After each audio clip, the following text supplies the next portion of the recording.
Hello and welcome to Destination Video Music, August 1st, 1981, the podcast. I go by the name of Ford Lee, and today we're doing things a little bit differently. As I was mentioning in the social media posts, I've been getting a lot of feedback from people who didn't witness MTV's launch or first few months, but maybe they got it in 1982 or 83. But they have a story to tell, and they wanted to tell it, and they were excited to do so. And of course, I'm very excited to talk about all things early MTV. So, this is the first episode in what I'd like to call the Early MTV Experiences series. My main focus will always be MTV's launch, and I'm always happy to welcome people to talk about the launch in early months, but I'm also very excited about this series, which will be separate. And today I'll be talking with Connor. Hi, Connor. How are you doing today? I am doing good, thank you. Thank you for meeting. Yes, thank you for coming. I'm very excited to have you in this first mini early MTV experience episode. And I always like to remember my day ones and my OGs, as I like to say. So thank you for being here today. So, all right, we talked separately, and I know you weren't there for the MTV launch on August 1st or the first few months, but you had mentioned that it's 1982. So just before we even get into MTV, how old are you in 82? Where are you? What's going on in your life at that time? Okay, so yeah, I grew up in Huntington Beach. I was born in 1970, and so it would have been 1982 apparently that we had MTV. Um, and I would have been in probably I think about seventh grade. All right, so it's 1982 in Southern California for, Connor mentioned Huntington Beach, which is, for people who are not familiar with Huntington Beach, maybe listening across the country, just south of LA County, right? Yeah. So Huntington Beach, you're still getting exposure to one of the greatest radio stations of all time, which is, and that's my opinion, but I think a lot of people also think of it, so KROQ, right? And were you listening to the radio at that time? What type of bands and artists and music were you into at the time before you even got MTV? Okay, hey, so that's a great question. So my parents were really into things like groups like Fleetwood Mac, Blondie, and so I listened to that when I was really little. But obviously, as I got older, we started to, us, I had some siblings. We started listening to our own music that we enjoyed. So there was Kiss FM that was really big. There was Mighty 690, I think was in San Diego. And then there was the world famous KROQ, right? The world famous. And I don't know how world famous it was, but it felt like it was world famous. The way they talked and the music they had. Um, but yeah, KROQ was the station at Right. that time. And this is such an important discussion. I know I've done a little research on the background of K-Rock, and I know Richard Blade, iconic Richard Blade, but he started, from what I was reading, and shout out to Richard Blade because I also read his book. If you haven't read his I his know. autobiography, it's a really nice read about his history. But he started in 82, so I think I was reading before Richard started was I believe Jed the Fish Yeah, the or fish, yeah. Jed the Fish, and there was a DJ Rachel. I don't remember her Uh, last name, but there was a DJ Rachel. But the reason I'm bringing up K-Rock is because you can actually go online and you can Google K-Rock's playlist from, I believe, the mid 70s all the yeah. way up until roughly the mid 2000s. And it's an interesting look at where music was at the time because mid 70s, late 70s, the playlist is showing all your typical 70s music. It's showing a lot of the AOR, it's showing a lot of the your Fleetwood Macs and your Boston and Right, Aerosmith and yeah, all of these yeah. things, right? But then when you look at the years as it changes from 79 to 80 to 81, there are all these new wave and synth pop bands that are starting to be played that MTV would eventually play, but in a way, you are being exposed through K-Rock to music that other people across the country, except for a few cities, might not have been exposed to. So, Do you remember, and it's okay if you don't Yeah. remember, but do you remember and this is before MTV, before we get into that, do you remember there being a little bit of shift in the music, or do you remember at the time hearing any new bands or artists that you just never were expecting to hear that were Yeah. separate from your Fleetwood Macs and all of that? Yeah. Yeah, I definitely remember a change. I know that we were listening to the radio a lot, and even though we listened to my parents, oh my gosh, we had an A-track player, but we had my dad had a great stereo system. But yeah, there definitely was a change, and it felt like a time where it was our time, it was our music. Like this was for us, and a lot of times, obviously, every younger generation has something that's theirs, and Right. it's whether it's you know, other kinds of art or, television shows. But the way it came about and the way, for me to be 12 years old when I got it, when cable had only been out, a couple years, I think. And then prior to that, it was basically channels 2, 4, 7, 9, 11, and 13. So we were listening to the music a lot on Kiss FM, I think because of my mom. Okay. As we got older, as is often the case, is that you need to individuate from your parents, right? You can't be everything with your parents. You need to start splitting away. And so K-Rock, K-Rock became that. And you knew that this music, a lot of it came from, the UK, Hmm. other places, Men at Work. And those are not the songs that I remember hearing on um, Kiss FM and some of those other stations. It was primarily K-Rock. Like K-Rock was like a giant ship cutting through the water with the amount of, alternative types of music and a very happy music. It felt like very hopeful music. Um, so when we talk about the video part of it, yeah, the music was incredible to celebrate the music of like different countries and different, um, I don't want to say accents, but the way that people sang and the way that people interpreted music. Right. I think we kind of knew that as kids, that there was this developing thing because we only had so many channels. We had seen people do music stuff. The Ed Sullivan show goes back, or when Elvis, was on, I think Ed Sullivan. And I don't know if you know this, but they only filmed him from the waist up. Right. They wouldn't show the bottom Because it was part. so scandalous, right? Yeah, so it was scandalous. And so, K-Rock, it wasn't scandalous, but there were songs that were subtly about intimacy or love or whatever. And I think, kind of, Fleetwood Mac and Blondie, I mean, I still listen to those groups.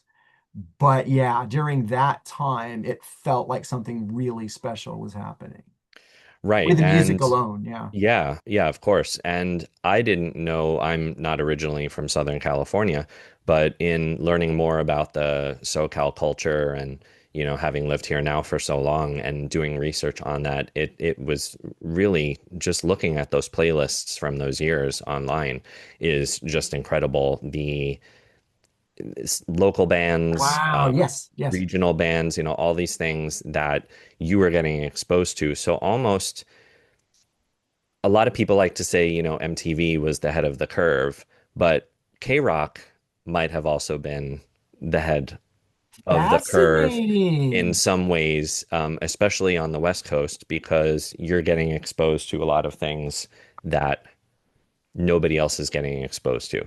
So that's a great way to start. So before we get into cable and MTV, did you have any did you know what a music video was, or had you seen music videos on any other smaller the network channels or anywhere else? Yeah, I think like I said earlier, I know that we've all seen people playing music in videos and concert footage and whatnot. I remember there being a show at night. Friday night videos, was it? Friday night, you may be, but it was never as good. It's almost like you didn't even watch it. It was almost like The Leftovers.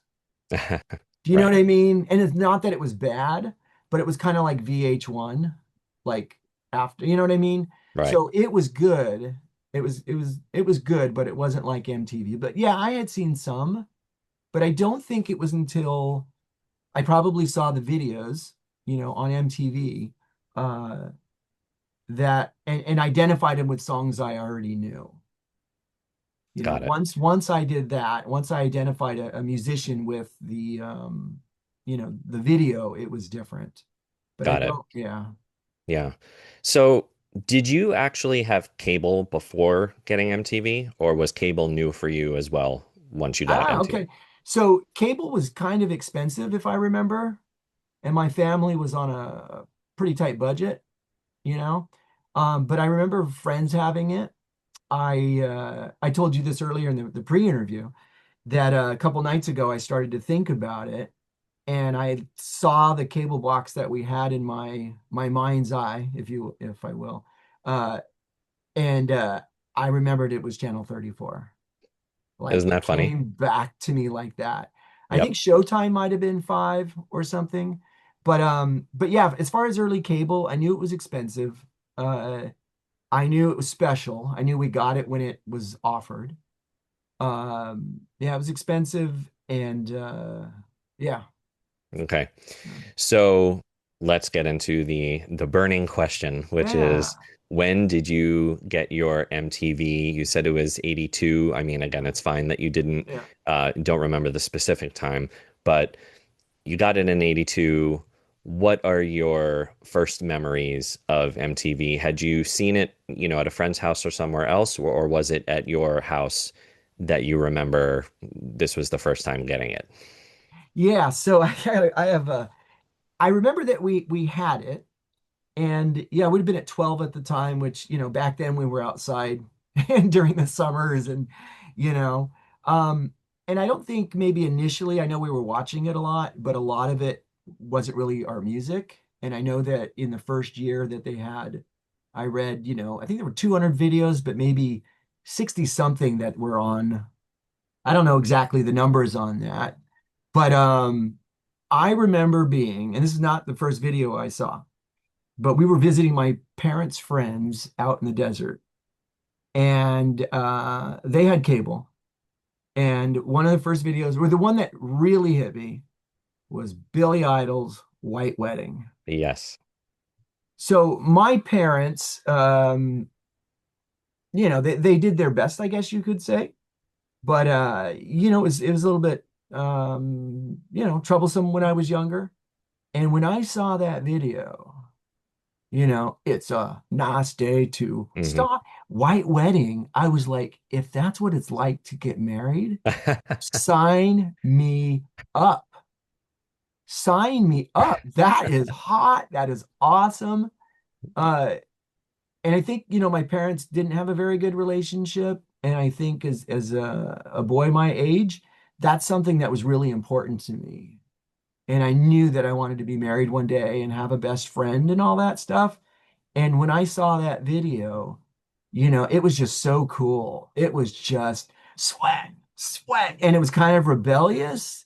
And, it's kind of, I think, how I started with MTV was just seeing that. And I know I saw other videos beforehand, but that particular video is one of the ones that are the earliest memories of MTV and seeing that on television. Yeah, yeah. I mean, it's a memorable video. You've got when he puts the ring on the model's finger, who's the bride, Yeah. and her finger Yeah. starts bleeding. And Yeah. there's also an interesting part of the video where there's the section of in the song where there are just a few hand claps. It's Yeah. very like early 80s, but I Yeah. think they time the hand claps to the models like patting their asses.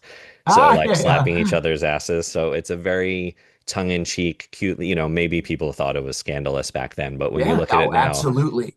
Oh, yeah, no, when you it look at it was. now, it's very funny. It's funny and it's very cute in a way that probably wasn't supposed to be cute, but it's very British tongue in cheek, Yeah. with all of that. It's really cool. But I mean, that's an iconic video. But let's take it back to what you said. It wasn't White Wedding wasn't the first Yeah. video that you saw. Do you actually remember some of the first videos you saw? Yeah, I actually wrote some of them down. When we were talking, you had told me you'd been interested in the early days of MTV for a while. um, I haven't really gone back to look at it, and now I'm going to after talking to you about it and just having the treasure trove of memories come out. But yeah, some of the ones that I remember early on, definitely the Talking Heads video, Once in a Lifetime. Uh, like I said, at home it was kind of tough sometimes. And the videos that I most remember are the ones with messages. A lot of times it was the imagery in the videos.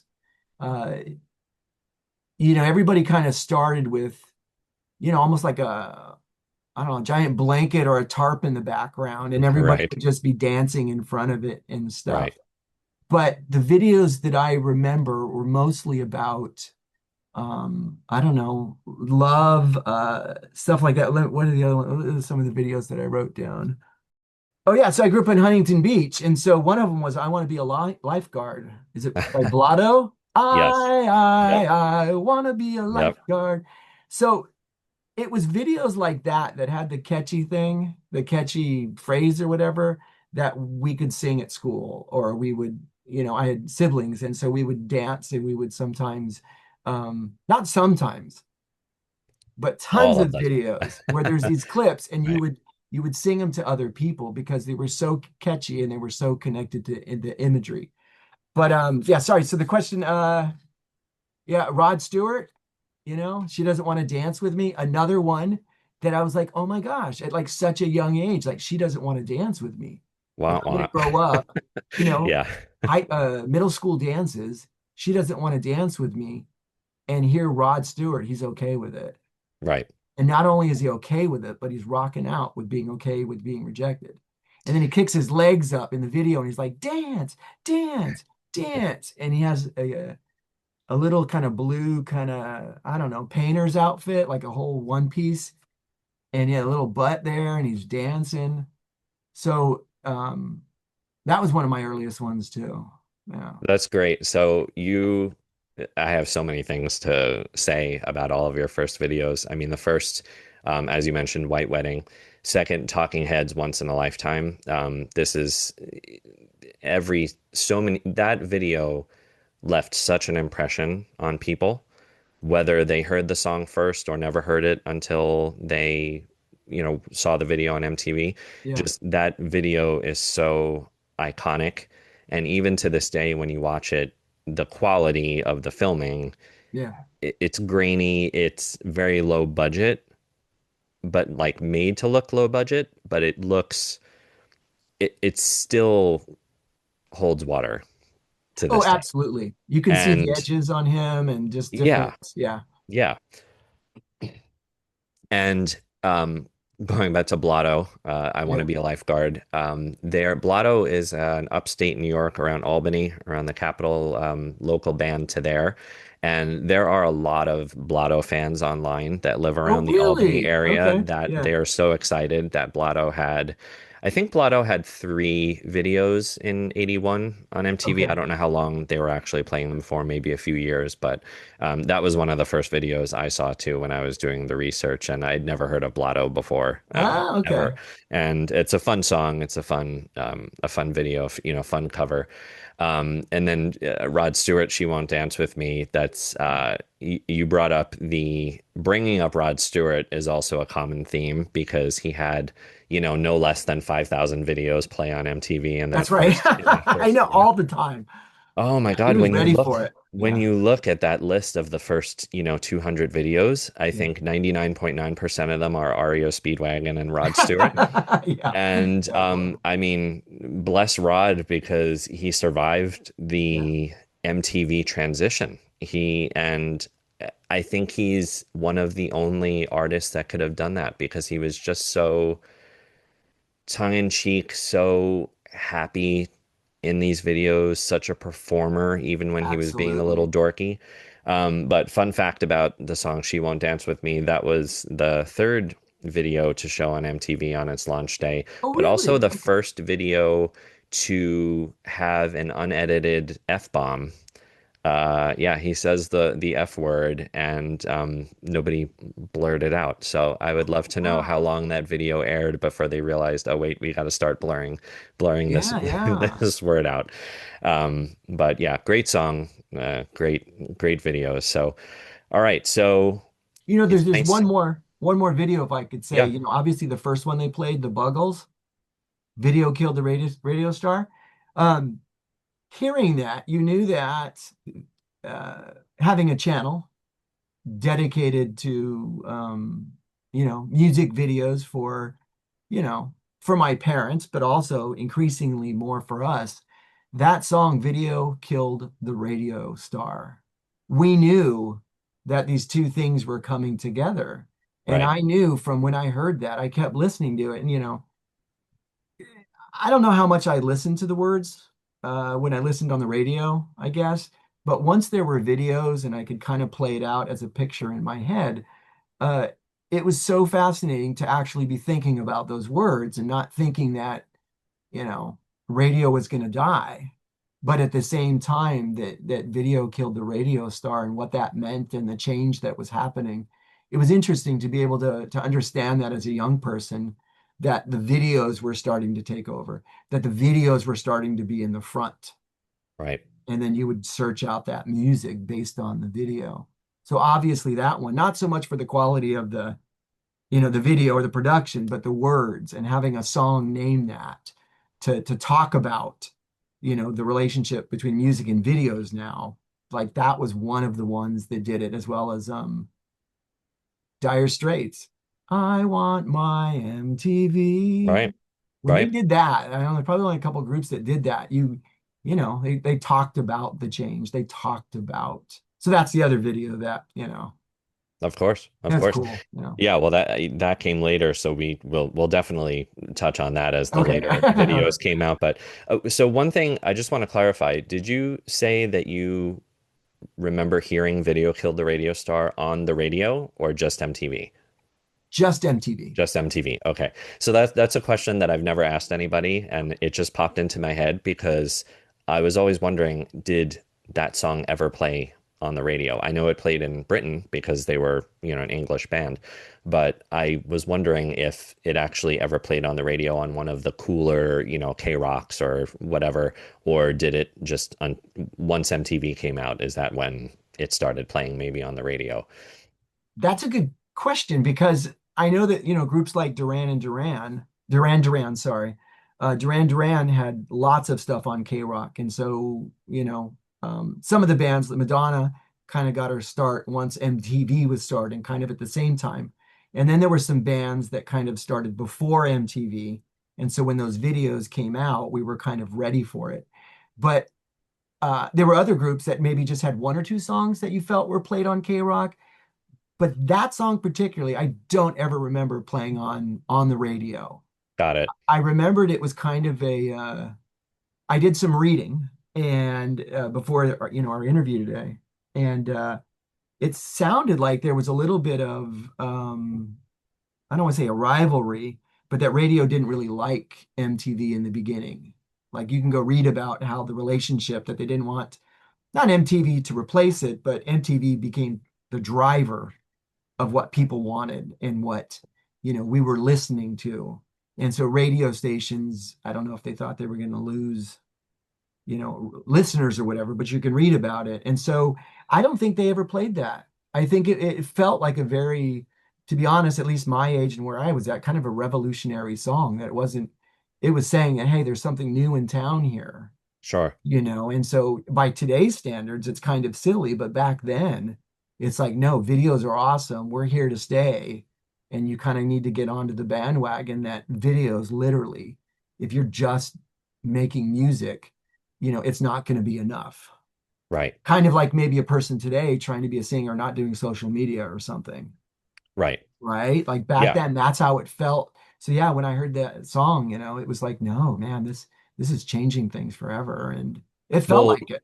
yeah, and it's so funny you bring that up because in episode two, with Robbie, who great episode, and we were talking about him being roughly 12, 13 years old Yeah, when MTV started, and knowing at that age that Video Killed the Radio Star was such an important song and video, and how it changed everything. It also still holds water today, right? It's absolutely. still, if you're looking at it in the age of technology, like AI killed the video Yeah, star, right? In that kind of, or musician or whatnot. So um you brought up two things. The first, going back to KROQ, is and radio not liking MTV.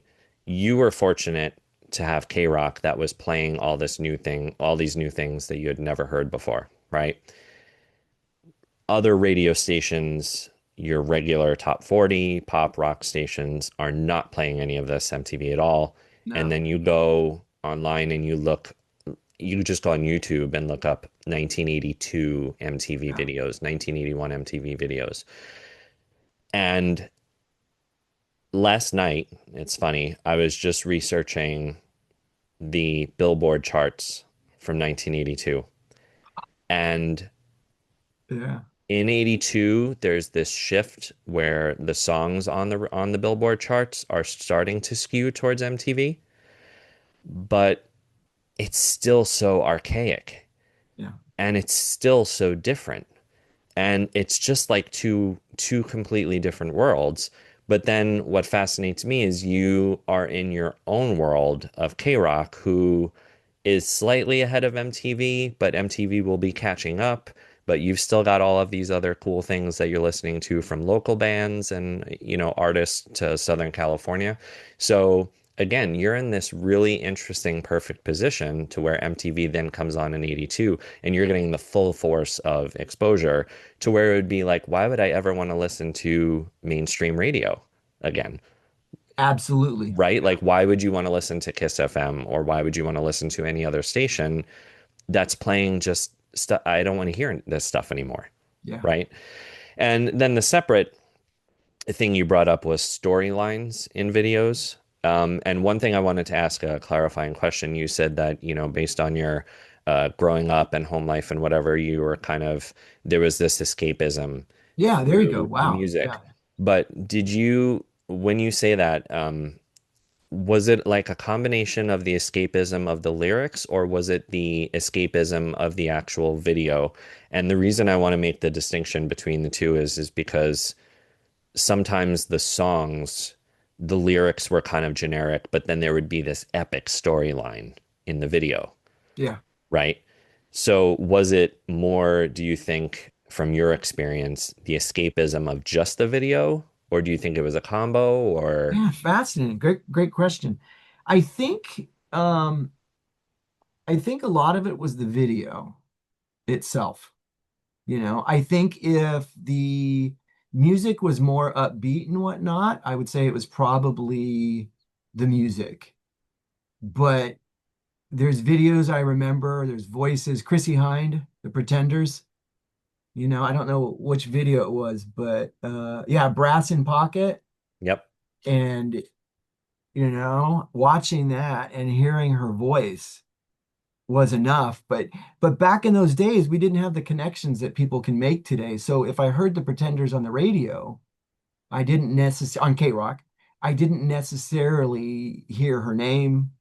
I didn't necessarily know what song it was, what group she was in. I could hear her voice again, but there was really no way to um see what she looked like. Sure. You know what I'm saying? There were British magazines we can talk about later that's what people were buying, not to just see what somebody looked like, but then to kind of take information in about them, and then came the videos. But I would say it was the video. I would say the videos that told stories, where she's a waitress and they come in and they have some fun, but then they have to leave her and she's all by herself. And so, I was already um, kind of trying to figure out my place in the world, Right. But then Phil Collins, is it called In the Air Tonight? Is that Yes. it? When is it in yeah. Yep. The epic drum. Yeah, and his face is like right in front of you. And it's like everybody was doing videos in a different way. And it's like if this guy's going to put his face that close, I'm going to listen to the words, right? So it was definitely a combination. And I would say it it probably depended on the video or the music. Sure, I was and that very doesn't, hungry yeah, to yeah, take it and all in as an well, art yeah, and form. you Yeah. you bring up such a great point about the video was so attractive that you were glued in even if you didn't like the song. Because I mean, I remember growing up and I mean, I'm a 90s kid and I remember by the time I had MTV and watching videos, sometimes you'd see a video and the video was so amazing, but the song was just kind of meh. Yeah. But for some reason, you still bought the CD or the single because the video made the song so much better. And you could have an entire Wow. podcast episode on whether or not that's a good or bad thing, right? It Because, was the thing, to be honest. Like it was the thing. yeah, How many times we'd go to the warehouse? Sam Goody was a little later, but Licorice Pizza, we'd go to those places and you'd be like, that's the video I saw. Where can I get the Thompson twins? Where can I get this? And it was based off those first songs or two. But right. that was also happening, if you were listening to Kiss FM at the time, you would hear a great song by somebody.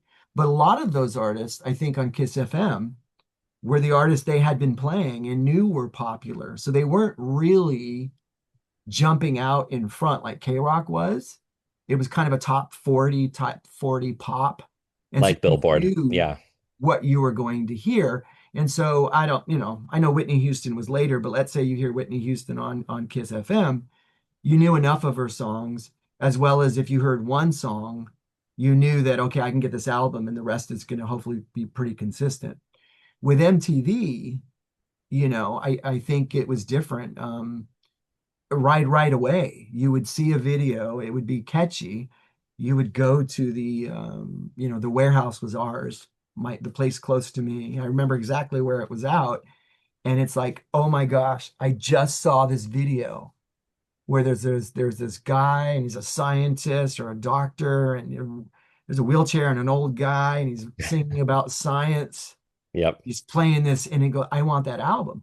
And then you get it and you hear that as the title track, and maybe there's one or two that you like, but so often was the case is that the other ones, we got used to video, I think, in a certain way that the music that had videos seemed to always do pretty well. And all the other tracks on the cassette, a lot of times we wouldn't like them. And I'm mm, wondering if I saw a video, you know, and I paired it with it, if I would have liked more of the music. But I guess my point is that it was very common. And I bet if you talk to most people around my age, there's gonna be, oh yeah, I bought this one because of the video. I bought this one because of the video. And then there was the BMG or the Columbia House where, so you're a young person, you don't have a job, you rely on allowance, doing jobs around the house. It was pretty expensive to buy a cassette. Like it was a big sure. deal. And what they did is they would send you 10. I don't know if you've ever heard of this. I see a smile a little bit, so maybe you've heard of it. They'd send you 10 CDs for a penny. Yep. And then you had to buy a couple more in the next year. And Right. the thing was, if you didn't send that paper back, they'd send it to you every month. If you didn't send the paper back saying you don't want that month's selection, then they would just automatically send it to you. Yeah, And so that was an incredible way to get a lot of music. And a lot of that music wasn't necessarily popular, I think, as a country, but it was more popular for us here in the Southland in Orange County because sure. of KROQ. And so my siblings and I, we would join BMG or Columbia House, and we would pick those titles based on the videos. Music we had never heard really, except for seeing a video.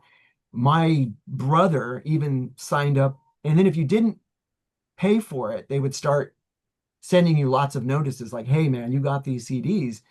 But my parents weren't really watching over us, and so we were joining these clubs, but they had no way of getting the money from us. And I remember my brother signing up my dog's name, Sparky, and got him CDs. And Yeah, but that was a way that we were able to really, um, but yeah, then we get sometimes some of those CDs, and the rest of the music just wouldn't be what we had hoped. But absolutely. Absolutely. So thank you for mentioning Columbia House because for 90s kids such as myself, the magazines, your Rolling Stone, your Spin magazine, any that's magazine would right. always have Yeah. the thick paper advertisements for Columbia House. And that's all you wanted. And you always wanted the ones that had the little E, the letter E for explicit. Those That's were, right. the cooler ones that you wanted to have. I never sent out for Columbia House Okay. because I knew that my parents would kill me. Yeah. So, but the Columbia House and that whole thing, there's a documentary, just as a little side note, there's a documentary and I don't remember what it's on, but I have to find it and I'll send it to you about how it wasn't a scam, but it sort of was a scam. Yeah. And there's so much deep history as to how that Columbia House process came about and how you'd get, 10 CDs for $1. Like, Yeah. how is that a feasible concept for Yeah. a company? Like, how Yeah. could that even work? Yeah. So I'll have to find it. I'll send it to you, and maybe I'll talk about it in the next episode so everybody else can hear the actual title. But I'll get back to everybody on that. Um, but a good thing that you brought up was the record store, and I'm glad you did. So, because you were in Southern California, again, having KROQ, I think you benefited from having, first of all, you lived near LA, you lived near a major city. But I want to talk to you a little bit about the things that you heard on KROQ and the things that you saw on MTV in those early years. Were they usually available at the record store? I think I would have to look back at when the warehouse, um, you know, I'm sure that information is available, but I think that the warehousing was for everybody, but it was so full of young people, right? Like I saw a lot of kids in there with their parents and stuff. And so um I would say definitely yes. And I think it was like the driving force behind the warehouse, to be honest. I think music was probably twice as popular as it normally would, when MTV came out. I know that there were some kind of niche places that I used to go to that carried more of a lot of sometimes merchandise and stuff. Frankie Goes to Hollywood.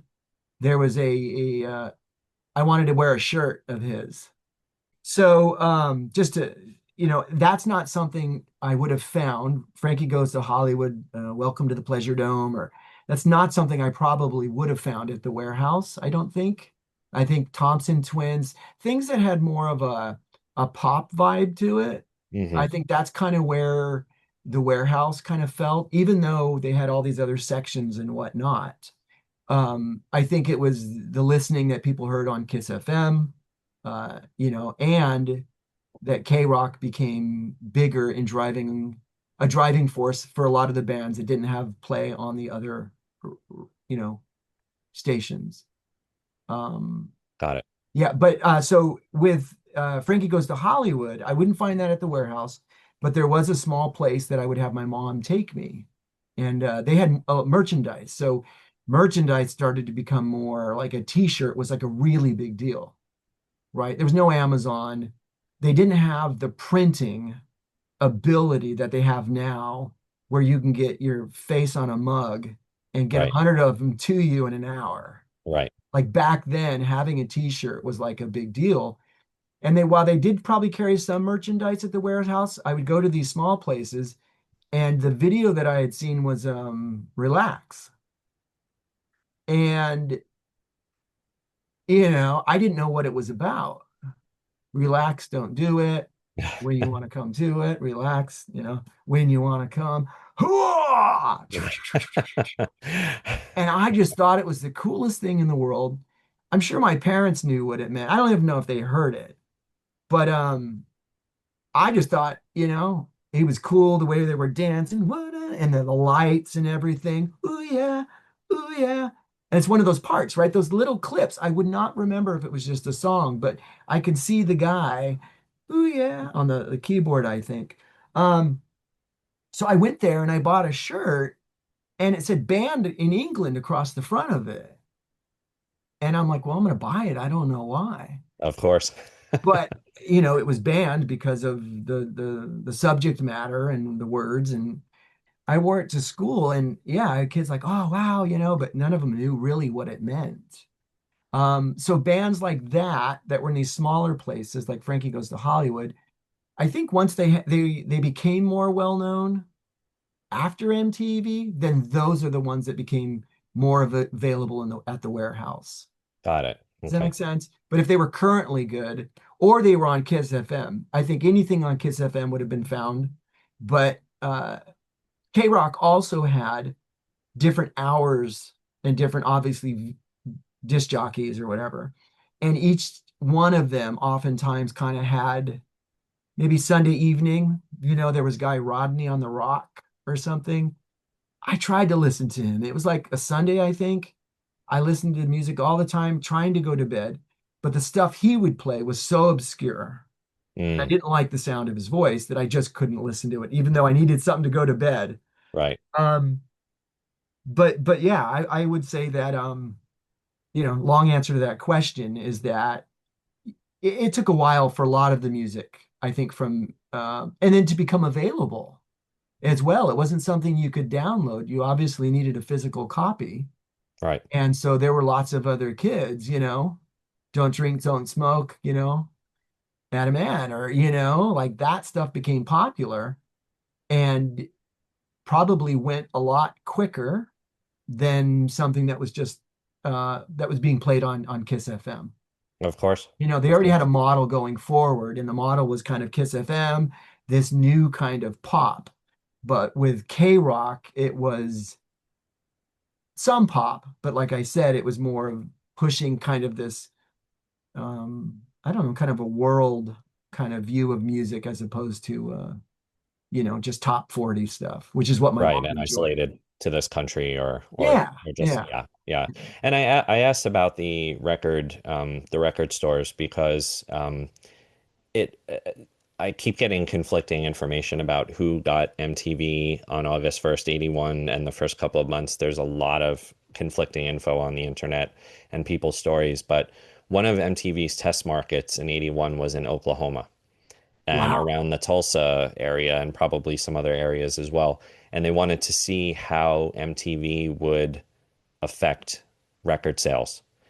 And I can't imagine growing up in Oklahoma, maybe some small town, you're watching MTV from day one and you say, well, hey, I like this band, The Tubes. I like this band, Split Ends. I like The Pretenders. And then you go to your record store and they're like, who? Right? Who are the wow, band? I never had that And problem. that's the thing. Well, Yeah, no, I mean, and that's the thing is, can you imagine growing up in such a small area, but you've got early MTV and you have this exposure to all this stuff that you can't buy? And there's actually stories of record store owners from Oklahoma who their whole world changed because all these kids are running to the record store there you asking for go. Buggles records, right? Yeah, And I asked that because you, again, being near LA and listening to KROQ, you have that ability to actually get those records. yeah, You know, maybe it wasn't super fast, but it had to have been a lot faster than those poor kids in Oklahoma, yeah, right? yeah, So that's great. So I want to go a little bit more into just your early MTV viewing, and this can be 82, 83. What are some of your favorite videos from that time, or what are some bands or artists that you never even heard of, if you can remember? yeah, Um, yeah. some bands or artists that you never heard of that you now see on MTV and you go, wow, this is cool. I love this. And Wow, okay. maybe it was something that you had not heard on KROQ or the radio. Do you have any memories tied to that? Yeah, sure. So, um, we watched a lot of MTV. I think as soon as we, found it, I think it became the radio in the house. It was something that my siblings and I could all agree that we wanted on. And so it was pretty much on in the background uh, all the time. Uh, when I was preparing for this interview or for the podcast, I did some research on the first couple years. As I said, I hadn't done that like really ever. I just kind of remember things. And I am so blown away from when it launched until 1983, 1984. It is insane how quickly that developed as an art form to make videos. I am blown away in the first 4 years, Madonna and Like a Virgin, which that was probably one of my favorite ones, Right. on the boat in Italy, and it was just rolling around. And then she did the VMAs. I was just, and I still remember the cassette. I would just stare at the cassette and just see her, and she had I don't know what she had on, but um, yeah, that was probably, yeah. And the other thing is that at that age, and I don't even know if, teenagers, like I would have been, 12, 11, 12, 13, 14. I don't know if, there was no internet. And so our launch was our launch. Our launch was whenever we remember seeing it. So we didn't know that it was starting somewhere else. We didn't know that it was just all of a sudden on for us. And so when it came on, it was amazing. But like I said, those first couple years, when you go back and you look from when it started, 81, and you go to 84, and you see all these new bands, Duran Duran, like I said, Thomas Dolby, that was a huge one. I wrote a couple down here. Let me see. Oh yeah, like the Go-Go's. So the Go-Go's. So a lot of it, I brought up the Want to Be a Lifeguard, I think, Blotto, Hmm. being in Huntington Beach. So the Go-Go's, I was just incredible, when you're young, you begin to think about growing up. You have a sense of growing up. And it was just so cool to see these girls out, young girls out having fun in a convertible.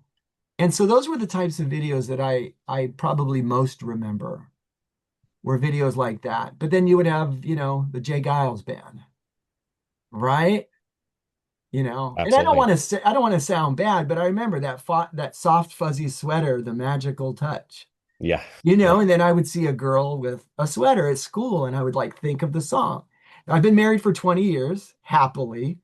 I did not grow Awesome. up to be somebody that was, not a good person in life, but it was important to me, I wanted the relationship in my life that I didn't have with my family. Wow. And so really, yeah. And so when I saw videos like that, like I'm saying, the soft, fuzzy sweater, the magical touch, and they were being kind to each other, they were being nice to each other. It was fun, it was silly. But yeah, you could probably name some if you want, but I can remember a lot of them. No, that's Those great. were, And yeah, and you added a personal touch, to your story. Um, I think I've read a lot of people's experiences over the years, but MTV has really changed people's lives and made an impact on people's lives. But you mentioning as far as your home life versus what you wanted and what you were looking for and striving for with yeah, a relationship or love or whatever it was, even at such a young age, you were aware of that, which, of course, first of all, that's amazing to be aware of that at that young age and to be so self-aware. But secondly, you're the only person I've ever seen or talked to who ever shared that type of experience. So I think thank you for sharing that personal touch because obviously the videos, maybe the lyrics or maybe just the videos, whatever it is, or the combination of the both, is was touching you in a way that was just speaking to you of what you wanted. And it wasn't just, desires of oh, well, this artist, looks hot on TV or whatever. Sometimes it was that. No, I was going to say there's nothing wrong with that. That's amazing, but you added, Yeah, an extra layer to it, which that had to have been amazing because you're watching these storylines, right? You're not just absolutely. listening to lyrics anymore. You're seeing mini movies unfold in front of you. Absolutely. And so thank you for sharing all the personal things. But you also answered a question that I've been wondering from a lot of people is it seems to be that MTV just appeared out of nowhere. Like there was never really any grand rollout for anyone periodically as it moved across the country. It seems to be just this kind of thing of like, other than the launch on August 1st of 81, people were just flipping channels and then all of a sudden they saw they had this new thing called MTV, right? Absolutely. And that is just, Absolutely. that's such a weird concept to me because in this day and age where everything has a premiere, everything has this big rollout on social media, this big debut, I just see MTV as like this little car just driving cross country, right? And it's just popping up in these people's households and they're going, "Hey, what's this?" And then all of a sudden they're transfixed and it's like, "Oh, no, no, no, you have to see this." So, was this something I'm going to take it back a little bit. Was this something, you said you were talking about with your friends, you would see it on cable at your friends' places, but was there a buzz at all? Like were kids talking about it at school, or was it really just you turn the channel and there it was? I remember, well, I know by not remembering certain things, it kind of gives me an idea of what I do remember. You know what I mean? Uh, I don't remember there being any kind of rollout or any kind of announcement about anything. So that's pretty much how it happened, is that we flipped it and it was MTV. The big channels that started to show movies, everybody knew who those were, right? And there were a couple channels of that. And that was the big deal of the time, that you could watch on your TV movies that were at the theater that oftentimes you could only see once. Once it had its premiere or the showing or whatever, if something showed in 76, you just never saw it again. Right, They right, didn't put it on TV. They didn't. And so with the videos, I think MTV was just one of the add-on channels where you had your couple movie channels and they're just like, well, we're just going to add these other channels to it. So it didn't seem like it was supposed to be a big deal at all. It's kind of like maybe cable, I don't want to say today, but maybe 10, 15 years ago when they started doing shopping, right. shopping channels, and there's like literally a channel on everything now. So MTV felt like it was just one of these other channels. And so the excitement that we got was generated by us because I don't remember anybody talking about it. I just remember starting to see these videos and feeling something. I mean, to be honest, feeling something inside of you that started to kind of grow and like, wow, this is really cool. Like it's Got it. positive and I'm happy. Cool. And then you knew that that's what was happening in the other kids. You knew that not all kids, but I would say a large enough amount that it was a force that kind of moved that you knew that other kids were watching these.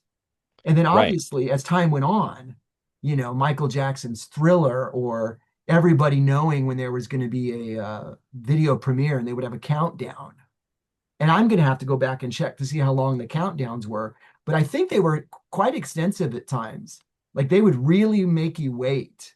And you knew that all the other kids at home were also watching it, you know? Yes. Yes.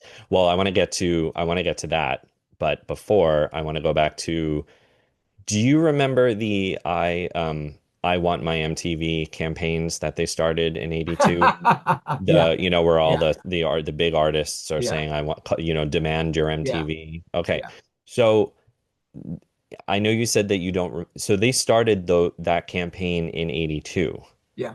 which in its way was its own little rollout promotion, right? Like they didn't say MTV coming to, Huntington Beach, California.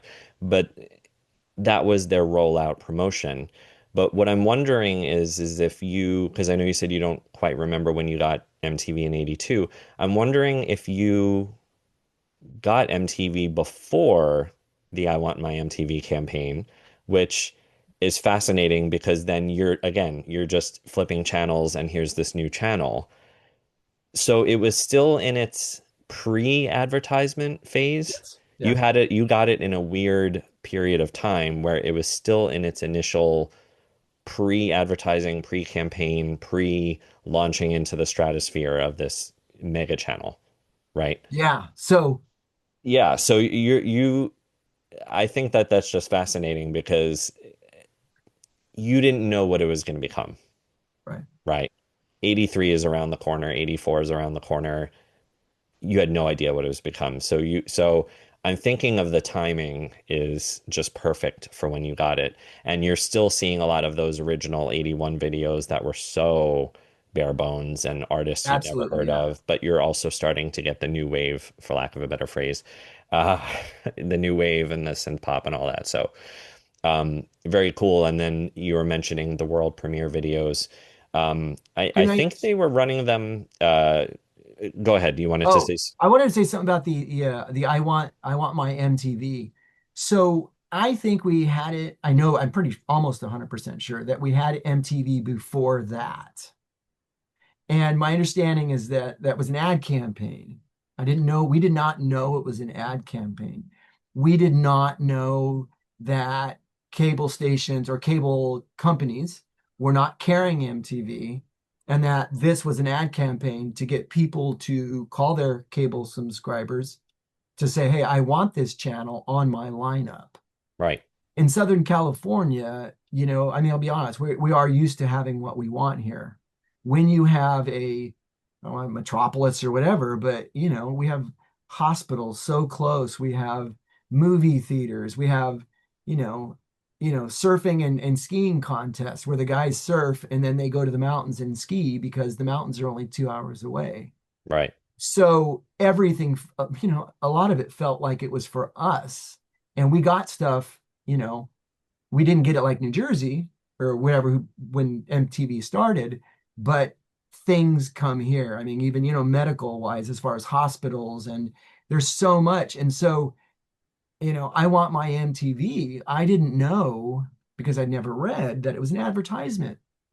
We thought we had our MTV. And so we went around thinking that that's what we were supposed to be saying and that I um, want it now. I want my MTV. Like, it's not like I want it what I don't have. I already have it. And right. so what I want my MTV. I don't want to be sitting in school here. I want my MTV here now in front of me. So it Wow. wasn't an advertisement. And I would say, a lot of people would think that, and depending on the age, maybe if you're 16 or 17 or whatever, but to be at that young of an age, 12, 13, no, I want my Yeah, MTV, and to hear that and to see the guy on the moon, right? Which just happened in the 60s, right? And now they're like the flags changing with the MTV and all that.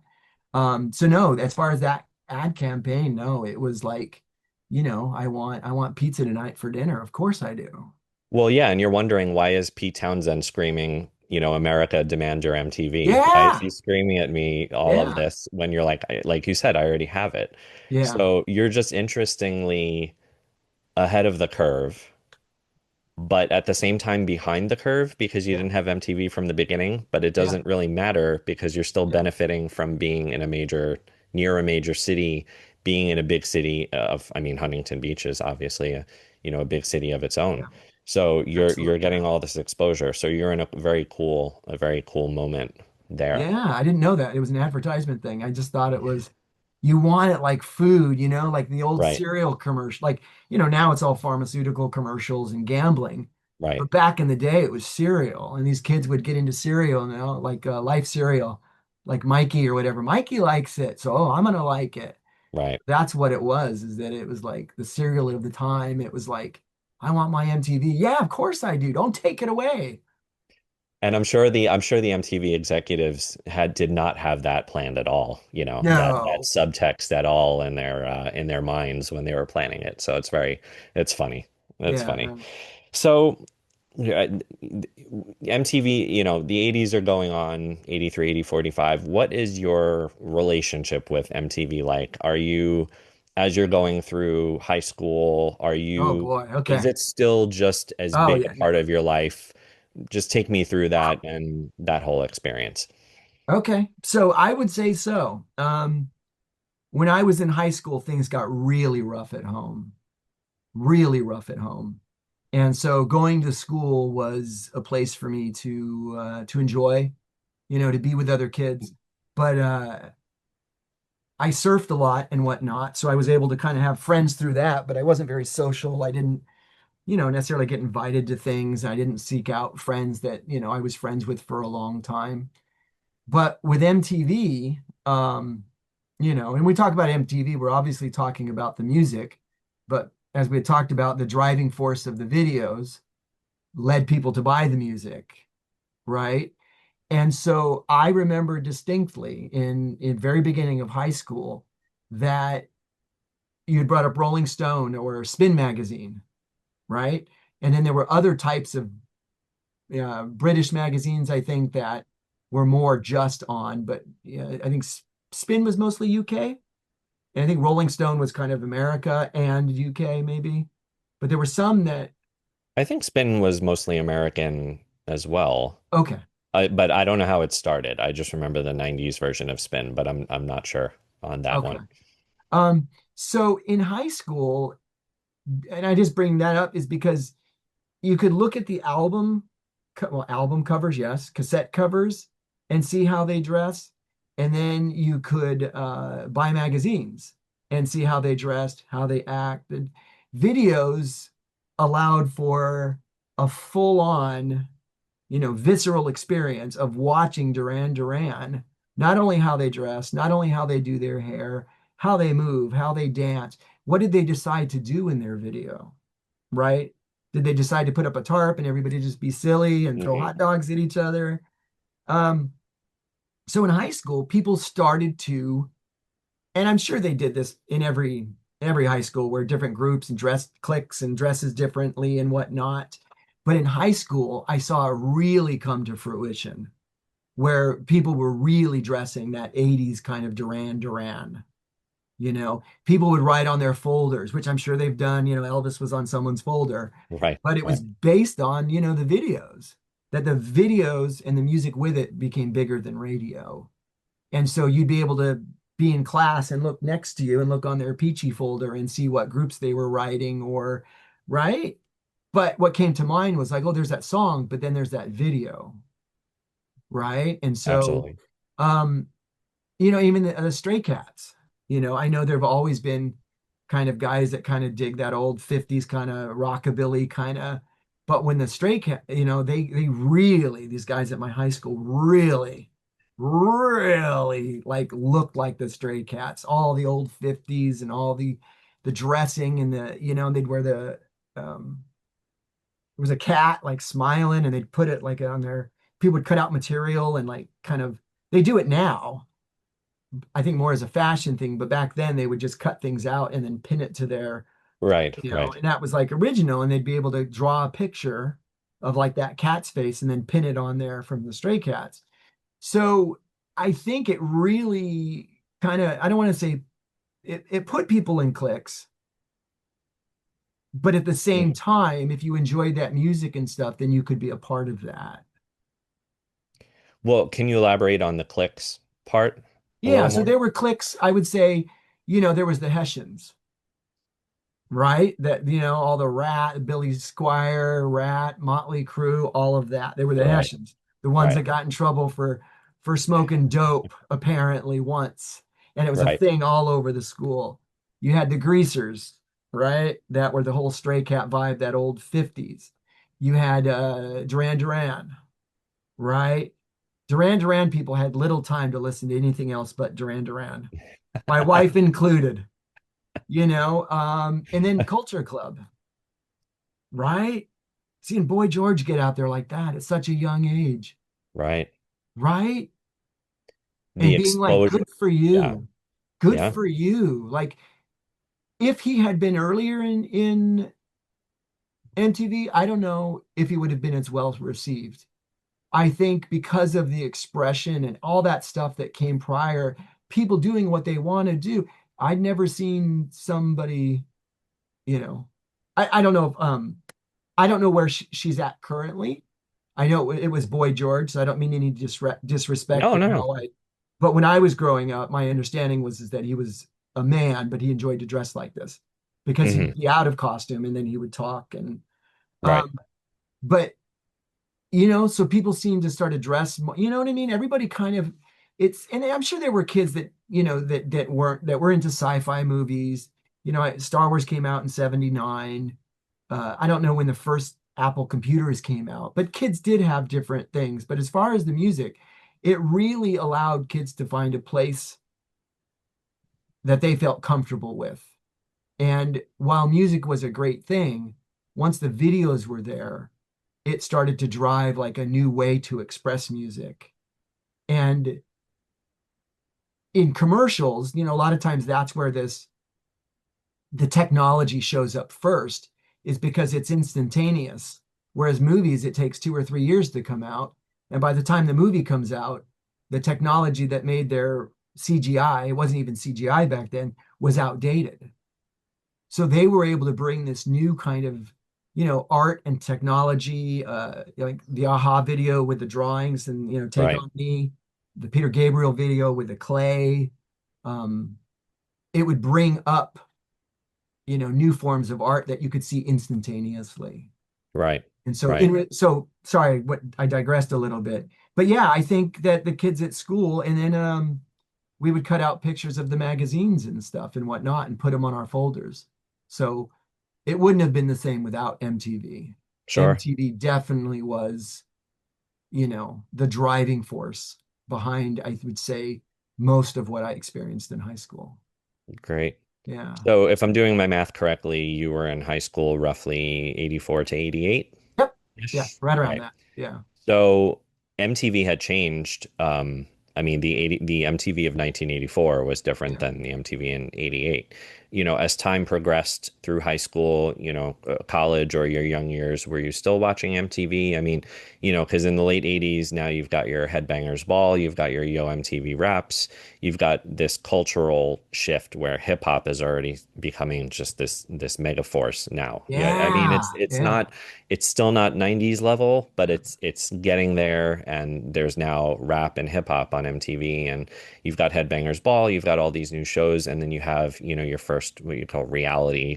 Well, sorry, I shouldn't say reality show, but non-video show with remote control, right? And all of Yeah. I these remember that. Yeah. changes that are going on. Is MTV still shaping your music passions and your interests at that time? Like as time was going on and you're getting older, how is that MTV relationship going?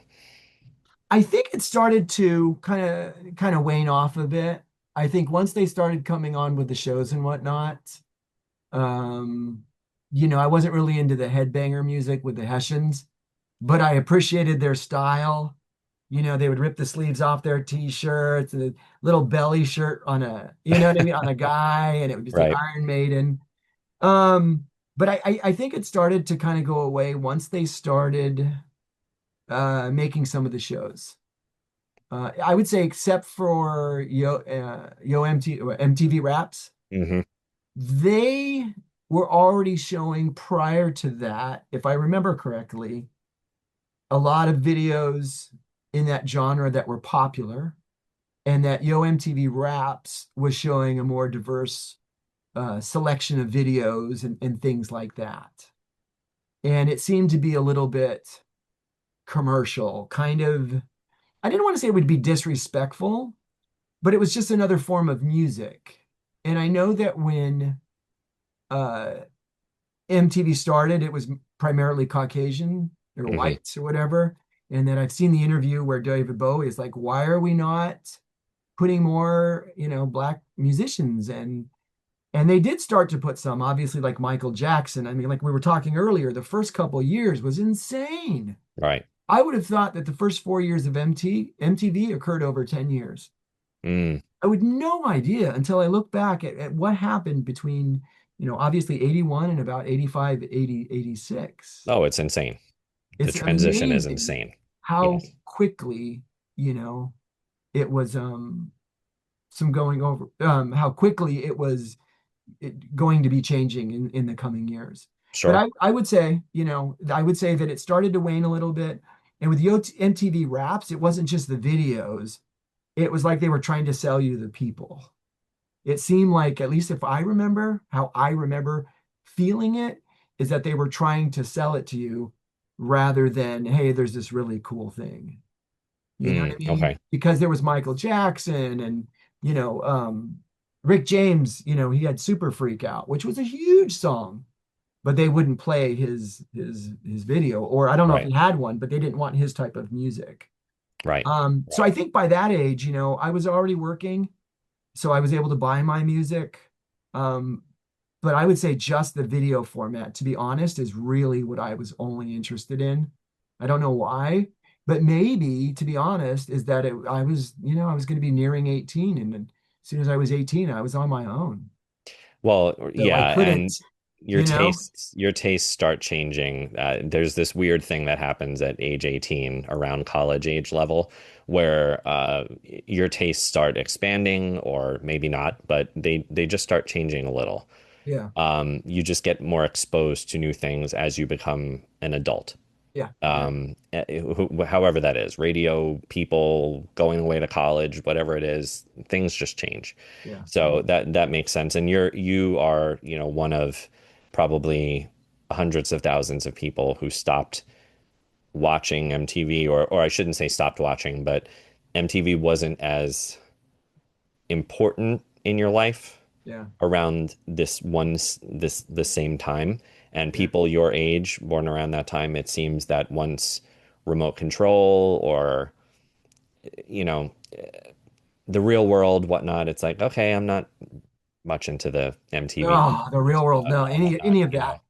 Yeah, yeah. Soon as it happened, I think I started being like, it seemed like they were kind of pushing it more, and it wasn't.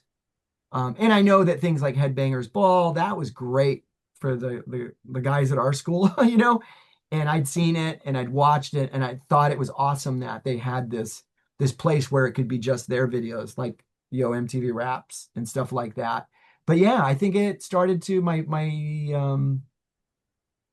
and as I went out on my own, I stopped listening to my parents' music. I actually shifted into a lot of Bob Marley, Mm. tons. That's what I was listening to, a lot of Bob Marley.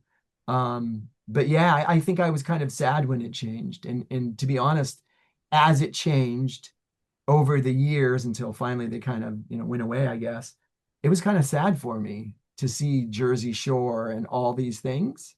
And to be honest, it's probably why I have not gone back and looked at MTV, to be honest, the early days, because I've done that with toys, all the old toys I used to have, just doing research and seeing and kind of seeing how did I become this person I am today.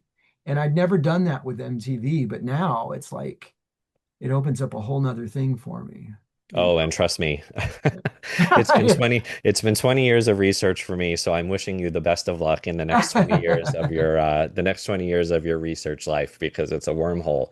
Let me tell Yeah, you, it's a wormhole that you get stuck in, but it's a beautiful wormhole. But yeah. I thank you. This has all been, amazing. I just want to close out with one of the questions that I love asking people is, I don't care what year it is, what are some of your favorite music videos of all time? If you can, Wow. and I know that Okay. I know that's hard to sometimes think just off the top of your head, but do you have any that right away they stand out as these are my favorites? Yeah, I kind of said it earlier, but I think Madonna's Like a Virgin, I think it was 82, 83 maybe. So I would have been 13, 14. Yeah, that was insane. I knew there was a place called Italy. I knew that there were these guys that took people on with, on a gondola with a stick in the Right, water. right. Um, but there was like 20 years that passed where I hadn't even seen it. And then I went back and saw it. And I was just like, wow.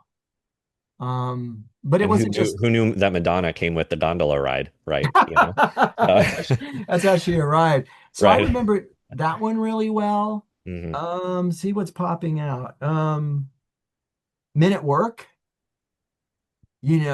I think we knew, I think from a young age we're taught, in America, United States, the diversity of the music and the types of things that have come out um, of our country uh, is incredible, right? For the world and the impact we made. And so we knew that our music was awesome. And so when we found out that, wow, England had music, we knew the Beatles, right? And whatnot, but this pop sound, seeing, not particularly necessarily liking the music of uh, Men at Work, but hearing the difference in the sound of their voice and the happiness and the way they kind of moved and talked like talking heads. And, he just smiled and gave me a Vegemite sandwich. Right. Right. What's Vegemite? Right. Right? So like I remember that video because of Vegemite, because Hmm. of um, Blondie, you know? Blondie, I know where I'm eating cars and still in bars and Rapture. Don't Yeah. Stop. Rapture. Yeah. That's another one I remember. Hmm. So and it's sometimes it's not just, a single video, but it's just parts of it. Sure. Sure. But last one, Thriller, Michael Jackson. I'm pretty sure they did a countdown for that video. And I think it was about 4 in the afternoon I saw it because I think I remember coming home from school. We knew it was on. We had to watch it the first time. We Sure. knew they would replay it. But yeah, A seriously, billion times. Thriller Right. a Yeah. billion times, right? Yeah. But to see Thriller and sit down and just be amazed at the choreography and the with the music, right? Like MTV had been going on for a while. So when that happened, that was like it was just incredible. Yeah. Yeah. And I read somewhere that Thriller for a while was played every hour at the top of the hour That sounds for about right. and I can imagine that would have gotten a little old after a while, but at least you knew that between like, each hour for the next 10 minutes, you had time to, go to the bathroom or have a meal or do something because you're like, well, I can either watch it or I know that Thriller is going to be on, so I can come back but um, I mean, they played it so much, but I was talking about this in one of the prior episodes is I think they also did the premiere for Thriller for the video was also on network television. It was that big Oh, I didn't know that. that big. I think it was on CBS because he was a CBS Wow. records artist. And yeah, I mean, can you imagine that these days of Yeah, having that's all of that? Yes. But yes, yeah. you were gonna say something else. Um, I just with Thriller is just the fact that it was kind of a mini movie and the fact that they were playing it so much. I wouldn't say the same with like the Aha video, Take on Me, like that one. My wife, like we both have the same videos we don't like because they Hmm. played them over and over and over. Hmm. However, Thriller was so different. They even though it was on every hour, we had Atari just come out, the game system. When I was really little, it was Pong, and we could play that for weeks on end, right? Like where the video games now, sometimes they can play weeks on end, but then they're just done with it Right. unless it's like this world building kind of game. And so back in that time, if you can imagine, no internet, no really movies or movies just starting to come in, we were happy to watch videos like Thriller over and over just because of what we were used to. Right. Even though it sounds funny if like a little video came out today of a musician and people kept watching it and talking and watching for weeks on end, you know, Right. that it was that significant because it was just so incredible and so wonderful that we talked about it for years.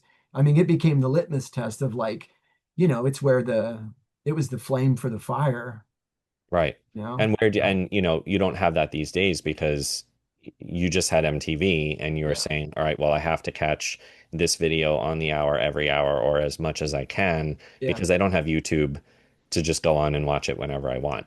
exactly. In one Yeah, way, we are very fortunate to have everything at our fingertips, but you missed the ability to just watch something. And when you saw it arrive on MTV, you're like, yes, it's here. It's in front of me. I waited and it's finally here. Yeah. There's a satisfaction. And, I'm old enough to remember that of waiting for videos on MTV to show. Ah, good. Okay. So I Yeah. am old enough to have that experience of, oh my God, it's playing. And we Yeah. didn't Yeah. have, we didn't have a DVR yet. We might have had a VCR, but we didn't have a DVR. We couldn't pause television. So if the Yeah. video was on, it's on. I'm gonna sit here for the next three or That's four minutes right. or Yeah. whatever. So Yeah. I'm glad that I got that experience. But um, I could see how that would be, important for your generation growing up with all that as well. So. Um, Connor, this has been an amazing interview. You've Thank shed so you. much light on things that I've wanted to ask people, things that I've never even heard or thought of to Yeah. ask people. So I really appreciate it. And I'm just thank you for being here. Thank you for having me. I appreciate it.